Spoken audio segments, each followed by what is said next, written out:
So for the past 8 months or so, I've been on a ketogenic carnivore diet and it's been pretty great. But as a 17-year-old, it can be kind of tough. And so I just wanted to share with you how I eat the carnivore diet at 17, how I make it work, how I make it happen.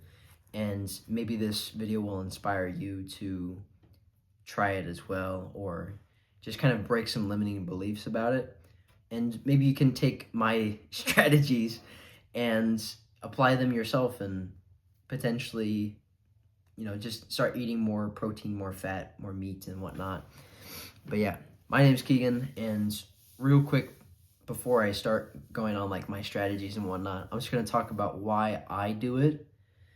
And the reasons for it is just like I've found my life has gotten better whenever I cut out all the nonsense, all the carbs, all the plants, and I've just focused on eating meat, eggs, and some butter and a little bit of dairy products here and there, not too much. And so that's really the main reason why. Is just I did some self experimentation for a little bit, and I found this diet, and it has worked for me really, really well. And that's why I make videos about it. That's why I suggest other people try it out. And if you don't like it, then that's cool. That's cool by me. I would just suggest that at the end of the day, just like try to experiment with your diet and just see what works for you. Because at the end of the day, what really matters is like cutting out the nonsense. So like just like ultra processed foods, in my opinion, and then just getting to a point to where you can stick to that diet for a long period of time. Like if you can't stick to just like meat, eggs, and butter for 8 months or for a long period of time, like a year or so, which I'm planning on doing, then you don't need to cut down that far. Like you can still have other things, but this is just like how I do it, and that's why I eat carnivore. So yeah, it's a little tidbit there. So I just want to break the limiting belief right now that, oh no, it's too expensive. Okay, so I get that meat, especially now, can be a little bit more expensive nowadays, and especially like red meat. But here's the thing. So the way I see it, one, whenever you're spending money, you should look at how like you're investing your dollars, because how you invest your dollars will generally turn out to who you become, in a sense, right? It shows what your priorities are, right? That's something that I learned from this ultra rich guy called Alex Ramosi. He talks about, show me your credit card statements and show me your schedule, and I will show you how your life turns out. But basically that's like a reflection on what are your priorities in life, right? So if you spend your money on alcohol and junk food and nights out with the boys, eating at restaurants and whatnot, and you spend your money on stuff that isn't your health or quality food, that shows that your priority isn't to get healthy, or that your priority is something other than eating like whole food diet, right? And so I think just inherently you're going to spend more on whole foods, you're going to spend more on meat and stuff in general, if that's a priority in your life, if you want to get healthier. I think that's just the reality of it, right? Is if you want that to be a priority in your life, you're probably going to be spending more money on that. But you got to think, since you have like a limited amount of money, right? Because that's the mindset that people have whenever they say, oh no, it's too expensive, right? It's because it's taking away from other areas of your life. But just think about what areas of your life you could take that away from. So for me, what I stopped spending my money on is video games, right? And I didn't necessarily have a job whenever I was buying a ton of video games and whatnot, but I remember whenever I would get, chore money from my parents, or I would get, birthday money from my grandma, if I were to get those things, I would spend that money that I had available to me on things that were technically like the priority of the time, like video games and whatever. And I didn't think they were that expensive. I mean, yeah, they're, a lot of my birthday money went into that, and I probably had like not much after that because I didn't get, a ton of birthday money. But I think you get what I mean there is like, it didn't seem expensive to me because that was the priority, and it was just kind of like an expense. And it was like, okay, cool. I get to play the video game now. But now I just spend a higher percentage of my money on food because I eat a lot because I'm an athlete and I like to eat food. And that's my priority, is because I want to eat carnivore. I want to eat basically only meat, right? So that's my first reason on why I think it's too expensive is kind of bullshit. The second thing is that it's honestly not that expensive. You can eat carnivore for under $10 a day. And as long as you're not like a huge, big jack dude who's like 300 pounds, okay, you might need a little bit more. Like if you're like well muscled and you're like huge and you're trying to build more muscle, okay, it might be a little bit more expensive. But you also got to think like your food bill in general is also going to be a lot more in general. So just because you're eating more food, right? That's just the reality of it. But since I'm like a relatively regular sized dude, I'm actually kind of short, to be honest. So I'm eating around 2,000 to 2,500 calories a day on average, right? 2,000 to 2,500 calories a day on average. The thing with meat and fat is it's actually really, really easy to get to that amount of calories because fat has more calories, it's more energy dense, right? And it's all packaged into a neat little, bundle that you can just eat in like burgers and whatnot, right? And so stuff like brisket, stuff like, like ground beef, that stuff where you can buy, bigger packs of it in bulk, it's actually not that expensive per pound. So I don't know how expensive it is for where you live, because where I live, it's on average kind of around $5-ish a pound. And so if I were to eat around 2 pounds of meat a day, which is it's relatively sizable, right? That's about $10 a day. But you can actually go for less than that if you don't buy as much red meat, right? Which is probably like the gold standard. But you can get chicken, like chicken thighs here is around $2 a pound. You can get pork. Pork is around $2 a pound too if you get like the fattier cuts. If you want the leaner cuts, they're around $3 a pound, right? But that's still less expensive. And eggs, if you get them in bulk, right? So I'm talking all of this is in bulk, right? You can get eggs for probably like $4 to $5 a dozen, right? So that like there's lots of varieties there, and it's not actually all that expensive. I was doing like the math yesterday. I was at work and just kind of doing the math in my head, and I could do the way I'm eating now, right, with the amount of calories and the protein and the fat and whatnot that I want to generally have per day. I can get away with basically around $9 to $10 a day or so of food. That's pretty good, especially whenever you're a broke teenager like me, dude. That's a freaking play. So there's ways of going about it, right? I think that you can make it work. I don't think that it's too expensive is a really valid argument. It's just you have to think about what are you willing to give up, basically. And it's just like you got to look at where your other expenses are going. Like for me, basically all my expenses are now is food and gas, but I'm also not making that much money, to be honest. So yeah. Anyways, I think that the it's too expensive thing is kind of cope and just not a valid argument in my opinion. So yeah, but yeah, let me tell you about my brokey strategies. So Costco, absolutely the play. Buy food from Costco. That is just like That is that is the strategy, dude. Get food from Costco because you can buy it in bulk, so you can buy like big swaths of it, so you can basically kind of save up for a little bit and then just buy your food, and then you're good for like 2 weeks, 3 weeks until you have to restock, which is great because Costco is like pretty crowded a lot of the times, and so you just have to like just get all your food, and then you don't have to worry about it for another few weeks as long as you meal prep and you portion correctly and whatnot, right? That's the way I do it, at least, right?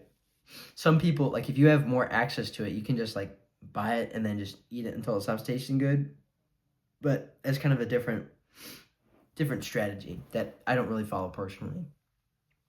But yeah, budget meat is the play. So at Costco, for me, the least expensive cuts of beef in particular is the ground beef that's like the 90/10 big chub things, like the big tubes of 90/10, and then the briskets. So for me, what I did last time I went to Costco was I got 2 briskets and I got a big like chub thing of ground beef, right? So that was basically all I got, and then I got some eggs, I think, as well.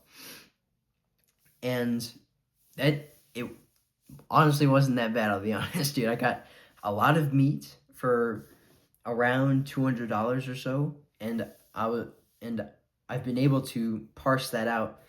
I'm not sure how many days I have left of like my supply or whatever, but it should have stretched out to like 20, 21 days or so. Maybe a little bit less because I had to trim some of the fat off the brisket.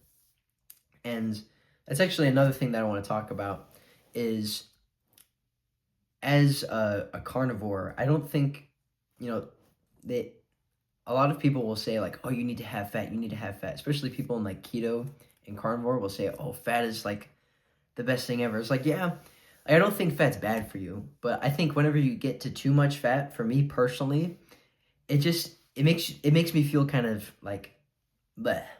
Just like too much fat. My body's telling me like, hey bro, chill out a little bit.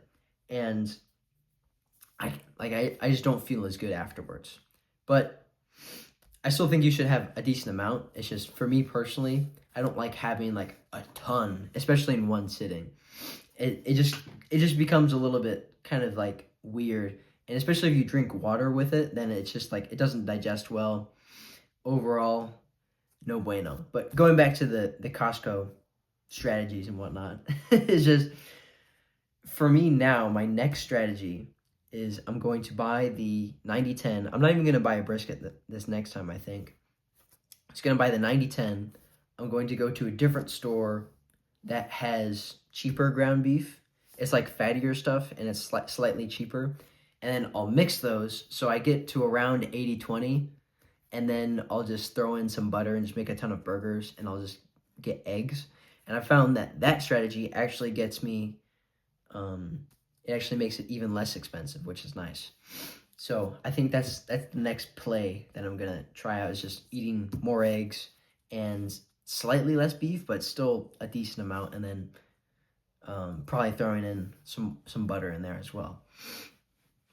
But yeah, it's like I can meal prep it.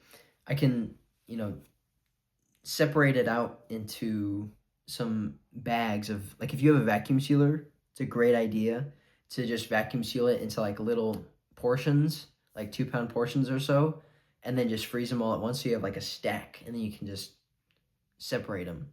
Big brain move. But yeah, after that point, meal prep just becomes pretty easy because you can just take out, like, after you what I do is I separate the briskets out and whatnot. You could probably cook them all at once if you wanted, but what I like to do is just separate them out and then just cook them as I defrost them as I go along. And it just makes the process easier because I can just defrost it and then throw it in the crock pot. And then at the end of the day, I just have a meal ready for me. And then there's some extra that's prepped for the next day, right? Pretty sick, right?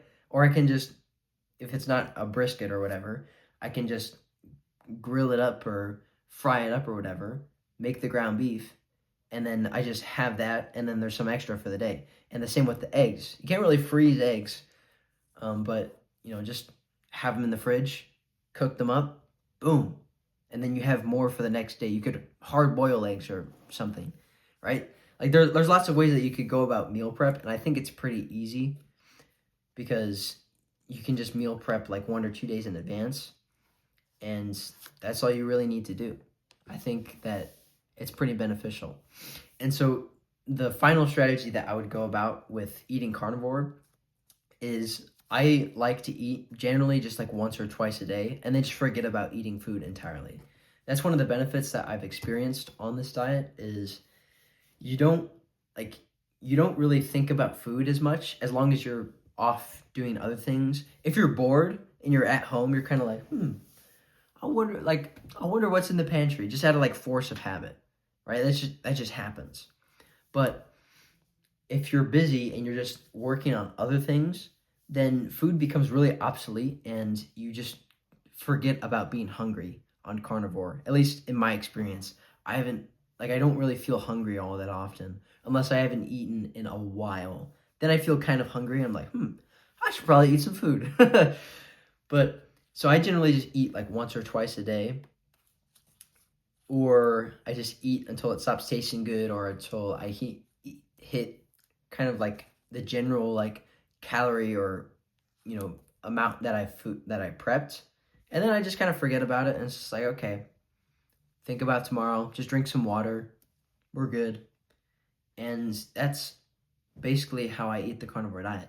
It's like I buy food from Costco, I buy a lot of eggs, some red meat, I'm thinking I might lean into a little bit more white meat like chicken and pork, and I'll probably get the leaner cuts because I don't really like fatty chicken that much anymore, or fatty pork anymore. Probably I might lean into getting the leaner cuts into those, potentially, maybe, we'll see. And yeah, I just like buy eggs, buy beef, and just put it in the freezer for a while and just thug it out. And life is pretty good. And just then food becomes kind of just a thing that you do. It doesn't really become, it's not like a big deal in my life anymore, which I really like actually, is even though like I talk about this a lot, food for me honestly isn't like the biggest deal anymore. It's like I don't have to worry about my diet all that much. It's because it's just kind of like I do this thing. It's just kind of a thing that I do. It's like a habit now. It's just like, okay, I just kind of do this thing. And then I can focus on other things like athletics. I can focus on learning things. I can focus on skills, et cetera, et cetera. It's just kind of like a backbone for the rest of my life. So, but yeah, that's how I eat the carnivore diet at 17. And yeah, so I would suggest that you try it out because it is possible. I can do it, so you can do it. And, I have been fortunate enough to have people who support me. Like my mom does make roasts every once in a while that I do eat. She'll buy eggs and whatnot that I'll eat every once in a while, or a lot. But I'm trying now to really trying to eat less of, like what my mom buys and whatnot, because I want to prove that I can do this on my own. Like I can do this with less expenses, less all that. Like I'm trying my best to prove that you can actually do this on your own. And I think I've been doing that with relative success for the past few weeks since I've gone to Costco and whatnot. And I've done it before for some weeks on just by myself, just working off of what I do, because I don't even work that much as a teen, like I don't have like a full-time job or whatever. I think like it is possible for a lot of people, and I think that you should try it out. 'Cause I think it's possible, and yeah. But yeah, if you want to support me and whatnot, then you should go subscribe. I'd really appreciate that. Other than that, though, I'll see you in the next one. Bye-bye.